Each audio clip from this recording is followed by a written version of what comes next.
माननीय सदस्य जयराम कुमार महतो। धन्यवाद अध्यक्ष महोदय।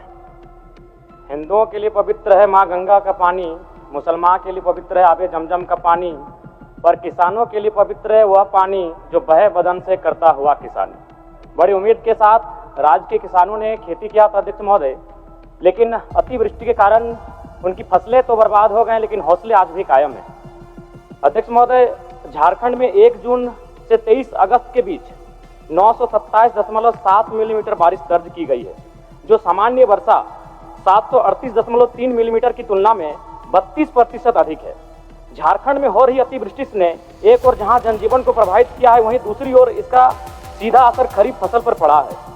अध्यक्ष महोदय, अगर कृषि क्षेत्र की बात करें, राज्य में खरीफ मौसम लगभग 26 लाख हेक्टेयर भूमि पर धान की खेती होती है। अतिवृष्टि और बाढ़ के कारण अब तक लगभग 7 लाख हेक्टेयर से अधिक धान की फसल की बर्बादी हो चुकी है। विशेषकर संथाल परगना, कोल्हान, उत्तरी छोटानागपुर प्रमंडल के जिलों में सबसे अधिक नुकसान हुआ है। ग्रामीण जीवन की बात करें अध्यक्ष महोदय, तो ग्रामीण विकास विभाग के प्रारंभिक आंकड़ों के अनुसार करीब 1.2 लाख ग्रामीण परिवार प्रभावित हैं। लगभग 18,000 कच्चे घर पूरी तरह से ध्वस्त हो चुके हैं, जबकि हजारों आंशिक रूप से क्षतिग्रस्त हुए हैं। बाढ़ के कारण सड़क और पुलिया भी क्षतिग्रस्त हुए अध्यक्ष महोदय, जो कि गांव और मुख्य धारा से कट चुके हैं। अगर शहर की बात करें तो शहर में पानी का जमाव होने के कारण बोकारो, धनबाद, जमशेदपुर, रांची जैसे शहरों के मुख्य मार्ग आज प्रभावित हो रहे हैं। अतः अध्यक्ष महोदय, समय जाया ना करते हुए मैं आपको धन्यवाद देते हुए सरकार से पहले ये मांग करता हूँ कि प्रभावित किसानों के लिए कम से कम 500 करोड़ का विशेष राहत पैकेज घोषित किया जाए। प्रति किसान परिवार जो प्रभावित हैं उन्हें न्यूनतम 25,000 नगद सहायता की जाए। आवास की सहायता में बढ़ोतरी की जाए। अभी जो राशि का भुगतान किया जा रहा है अध्यक्ष महोदय, इस महंगाई में काफ़ी कम है, इसीलिए जो आवास की सुविधा दी जाएगी उस राशि का में बढ़ोतरी की जाए।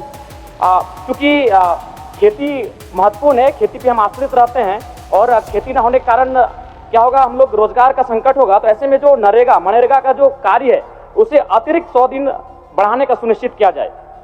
और विशेषकर जो क्षतिग्रस्त सड़कें हैं, पुलें हैं, विद्युत लाइन है, जिनको युद्ध स्तर पर मरम्मत की जाए।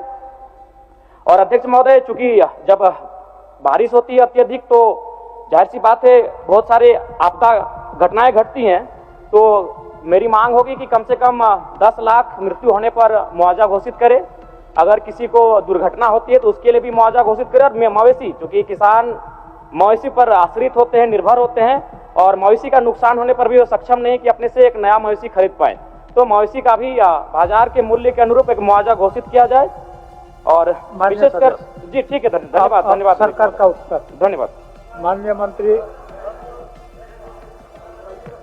आप छोड़ दीजिए। कि प्रभावित किसानों के लिए कम से कम 500 करोड़ का विशेष राहत पैकेज घोषित किया जाए।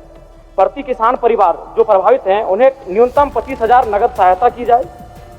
आवास की सहायता में बढ़ोतरी की जाए। अभी जो राशि का भुगतान किया जा रहा है अध्यक्ष महोदय, इस महंगाई में काफ़ी कम है, इसीलिए जो आवास की सुविधा दी जाएगी उस राशि का में बढ़ोतरी की जाए। क्योंकि खेती महत्वपूर्ण है, खेती पे हम आश्रित रहते हैं और खेती न होने के कारण क्या होगा, हम लोग रोजगार का संकट होगा। तो ऐसे में जो मनरेगा का जो कार्य है उसे अतिरिक्त 100 दिन बढ़ाने का सुनिश्चित किया जाए। और विशेषकर जो क्षतिग्रस्त सड़कें हैं, पुलें हैं, विद्युत लाइन है, जिनको युद्ध स्तर पर मरम्मत की जाए। और अध्यक्ष महोदय, चूंकि जब बारिश होती है अत्यधिक तो जाहिर सी बात है बहुत सारे आपदा घटनाएं घटती हैं, तो मेरी मांग होगी कि कम से कम 10 लाख मृत्यु होने पर मुआवजा घोषित करे।